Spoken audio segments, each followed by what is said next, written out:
Korang pernah makan ke belum? Buka je paket kan, dah terbau aroma limau kasturi ni tau. Memang korang kalau makan seulas kan, pasti nak lagi dan nak lagi. Memang sedap sangat. Jeruk limau kasturi ni dah ramai orang beli. Saya pun repeat order lagi 2 paket tau. Makan jeruk limau kasturi ni kan ibarat macam detox mula jadi. Banyak lagi kebaikannya. Memang sedap kalau kita makan.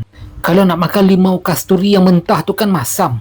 Ini sekarang dah siap jeruk limau kasturi ni kan, memang dah ready untuk terus makan. Korang yang belum pernah cuba kan, perlu cuba makan ni. Memang aku tak tipu lah, memang sedap sangat. Korang wajib cuba tau. Jeruk limau kasturi ni kan dibuat daripada buah limau kasturi yang segar dari ladang. Sebab itulah kalau kita makan kan gigit seulas ni kan, biji limau kasturi ni masih ada lagi di dalam jeruk limau kasturi ni.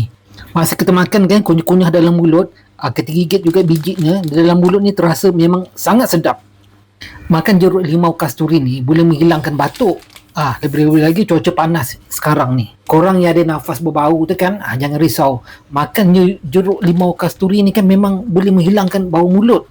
Tak rugilah kalau kita beli banyak-banyak kan, simpan dekat rumah. Bila-bila masa boleh makan. Kaya vitamin C. Ia adalah sebagai kudapan yang sihat untuk dimakan. Okey, korang yang berminat dapatkan di beg kuning. Okey, bye.